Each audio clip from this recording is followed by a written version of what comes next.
Hello my dear students, कैसे हैं आप सभी। लास्ट क्लास में हमने बहुत सारे नंबर्स के बारे में समझा था, उसी को हम कंटिन्यू करने वाले हैं और आज की क्लास में कुछ और न्यू चीजें भी समझेंगे। ओके, तो चलिए हम स्टार्ट करते हैं। लेकिन क्लास शुरू करने से पहले एक बार हम रिवाइज कर लेते हैं कि कल की क्लास में हमने क्या क्या चीजें समझी थी और क्या क्या चीजें याद करी थी। तो जैसे कि आपको बताया था मैंने कि ये क्या है, ये एक नेचुरल नंबर है। नेचुरल नंबर्स क्या होते हैं बच्चों? Numbers which start with 1, yes और नो, यही होता था। Second number whole numbers. Whole numbers कौन से होते हैं बच्चों? जो 0 से शुरू होते हैं, नंबर्स विच स्टार्ट विद 0। अब आ जाते हैं third number which is the even number. Even number कौन से होते हैं? इवन नंबर वो होते हैं जो 2 से डिविजिबल होते हैं। ओके, चलिए अब हम आगे बढ़ते हैं ऑड नंबर की। ऑड नंबर कौन से होते हैं बच्चों? जो 2 से डिविजिबल नहीं होते हैं, जो 2 से डिवाइड नहीं होंगे वो ऑड नंबर्स होंगे। अब हम बात करते हैं हमारे प्राइम नंबर्स की। सो प्राइम नंबर्स बच्चों, प्राइम नंबर्स क्या होते हैं? प्राइम नंबर्स वो होते हैं जिसमें दो ही फैक्टर्स हो, मतलब या तो वो 1 के टेबल में जाता है या फिर अपनी खुद की टेबल से डिवाइड होता है। So numbers which have only 2 factors, सिर्फ और सिर्फ 2 फैक्टर्स होते हैं, उन नंबर्स को हम क्या बोलते हैं? उनको हम बोलते हैं प्राइम नंबर्स। अब हम बात करते हैं कंपोजिट नंबर्स की। देखिए ये छोटी छोटी चीजें हैं जो कि अगर हम समझ लेते हैं ना तो आगे जाके हमें प्रॉब्लम नहीं आती है। कहीं हम प्राइम नंबर देखते हैं तो कंफ्यूज नहीं होंगे। ये आपका बेस है, इसीलिए इसको बनाना बहुत जरूरी है। तो चलिए हम देखते हैं कंपोजिट नंबर्स। कंपोजिट नंबर्स क्या होते हैं बच्चों? कंपोजिट नंबर होते हैं वो नंबर्स जिनके 2 से ज्यादा फैक्टर्स होते हैं। ओके, जैसे कि मैंने एग्जांपल्स भी बताए थे कल बहुत सारे, तो आई डोंट थिंक उसको हम दोबारा से करने की जरूरत है। आप उसको रिवाइज जरूर करते रहिएगा, भूलेंगे नहीं। चलिए अब हम आगे देखते हैं। आगे हमने पढ़ा था rational numbers and irrational numbers. इसके अलावा हमने रियल नंबर्स भी देखा था और इंटीजर्स के लिए तो हमने एक कहानी भी बनाई थी। ओके, तो चलिए ये सारे नंबर्स आप लोगों को समझ में आ चुके हैं। तो अब हम आज की क्लास में हम सबसे पहले देखेंगे थ्योरम। थ्योरम क्या कहती है बच्चों? ये जो हमारी एक थ्योरम है, फंडामेंटल थ्योरम ऑफ अरिथमेटिक। इसका मतलब क्या है? इसका मतलब ये है, देखो, every composite number can be expressed as a product of primes. मतलब कोई भी कंपोजिट नंबर है, जैसे अभी हमने समझा था ना कि कंपोजिट नंबर्स क्या होता है। कंपोजिट नंबर्स वो नंबर्स होते हैं जिनके 2 से ज्यादा फैक्टर्स होते हैं। तो अगर किसी कंपोजिट नंबर को हम ब्रेक डाउन करते हैं, किसी को तोड़ते हैं, मतलब हम इसको फैक्टराइज करते हैं, तो किस फॉर्म में आएंगे? ये प्रोडक्ट ऑफ प्राइम नंबर्स के फॉर्म में आएंगे। And this factorisation is unique apart from the order in which the prime factors occur. और ये जो फैक्टराइजेशन होगा ये बहुत ही ज्यादा यूनिक होगा। यूनिक कैसे होगा देखेंगे, जरा एक बार इसको समझेंगे। ठीक है, जैसे हमारे पास कोई नंबर है, जैसे 12 की बात करते हैं। चलिए 12 ही ले लेते हैं।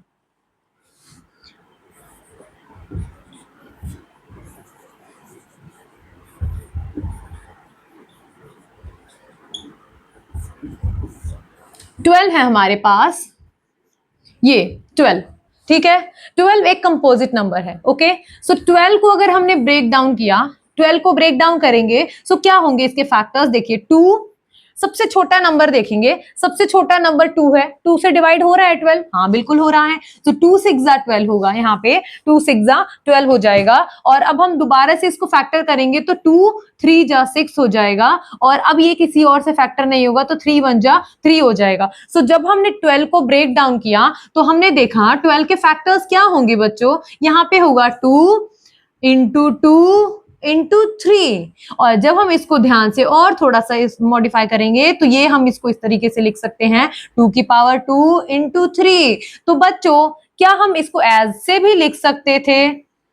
लिख तो सकते हैं बेटा, इसमें कोई गलत चीज नहीं है। लेकिन जो ये है ना फैक्टर, इनका यूनिकनेस इनका यही है कि पहले हमने इनको इंक्रीजिंग ऑर्डर में अरेंज किया है। तो मुझे यकीन है कि आप लोगों को ये चीज समझ में आ गई होगी, थ्योरम आपकी समझ में आ गई होगी कि फंडामेंटल थ्योरम ऑफ अरिथमेटिक क्या कहती है। इसे भी देखते हैं। सबसे पहले ये देख लेते हैं कि हम एलसीएम एंड एचसीएफ कैसे फाइंड करेंगे, और कोई और तरीका है क्या किसी भी नंबर के एचसीएफ या एलसीएम को फाइंड करने का? जरा उसको भी देख लेते हैं। ओके बच्चों, ओके बच्चों, अभी हम देखेंगे कि हम कैसे फाइंड करें एचसीएफ और एलसीएम। ठीक है, तो चलिए देखते हैं। सबसे पहले हाईएस्ट कॉमन फैक्टर। एचसीएफ का मतलब क्या होता है? Highest common factor.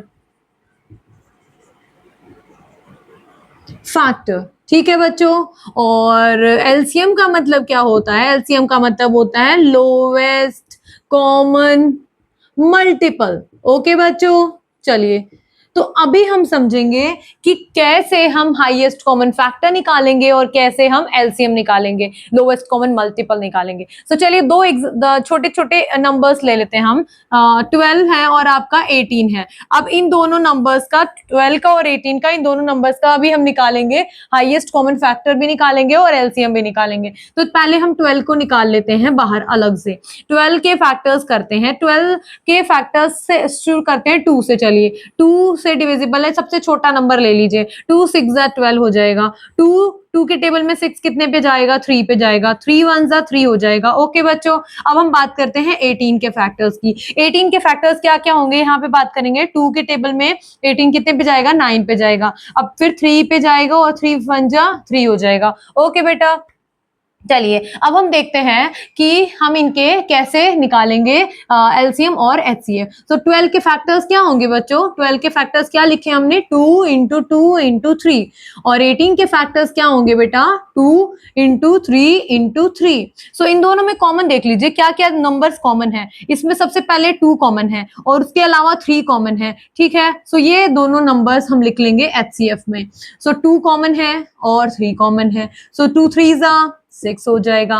ओके बच्चों, सो 6 हमारा एचसीएफ आ गया। अब हम बात करेंगे एलसीएम की। ओके, चलिए एलसीएम क्या कैसे निकालेंगे?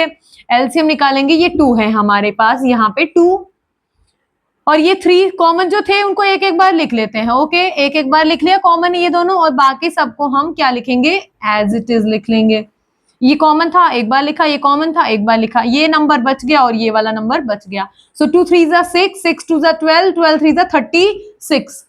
ये आ जाएगा हमारे पास 36।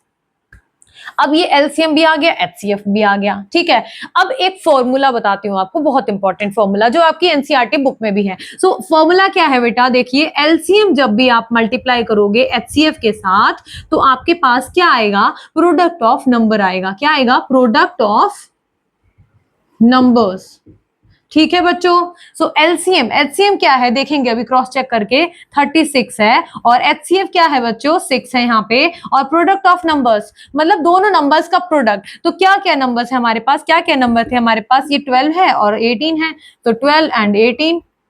ठीक है, सो अब हम इसको मल्टीप्लाई करते हैं तो क्या आएगा? 6 6 36, 6 3 कैरी और 6 3 18, 2 20 21।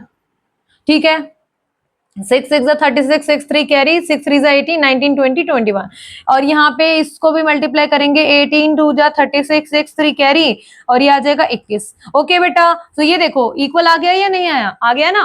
ये दोनों नंबर्स क्या हो जाएंगे? इक्वल हो जाएंगे। सो इससे आपको ये समझ में आ गया कि अगर मान लीजिए एचसीएफ दे रखा है, एलसीएम दे रखा है और अगर आपको एचसीएफ फाइंड करना है और दोनों नंबर्स भी दे रखे हैं तो आप एक चीज निकाल सकते हो। प्रोडक्ट अगर आपको दे रखा है, एलसीएम दे रखा है, एचसीएफ निकालना है तो आप बड़े आसानी से इसको निकाल लोगे। चलो बेटे, अब हम एक चीज और देख लेते हैं। एक छोटा सा ट्रिक बताती हूँ। जैसे कि देखो हर एक क्लास में ना एक छोटा सा ट्रिक जरूर बताऊंगी और वो भी लास्ट में बताऊंगी क्लास की खत्म होने के बाद। तो आज की क्लास में अभी खत्म ही होने वाली है, तो अब आ जाते हैं ट्रिक की बात। तो ट्रिक क्या है इसके अंदर कि अगर हमें एलसीएम निकालना हो और तो कौन सा ट्रिक काम करेगा? तो ट्रिक ये है देखो कि क्या यहाँ पे 12 लिखेंगे, ठीक है, और यहाँ पे लिखेंगे 18। ठीक है, बहुत ही सिंपल तरीका है निकालने का इनको। एलसीएम इतना लंबा कैलकुलेशन करने की जरूरत तो है आपको, लेकिन जब आप कॉम्पिटिटिव एग्जाम्स के लिए प्रिपेयर करोगे तो आप फिर इस तरीके से भी यूज कर सकते हो, एलसीएम निकाल सकते हो। ठीक है, चलिए देखेंगे हम कैसे निकालेंगे। सबसे पहले हम इन दोनों में से बड़ा नंबर ढूंढेंगे। 12 और 18 में बड़ा नंबर क्या है? 18 है।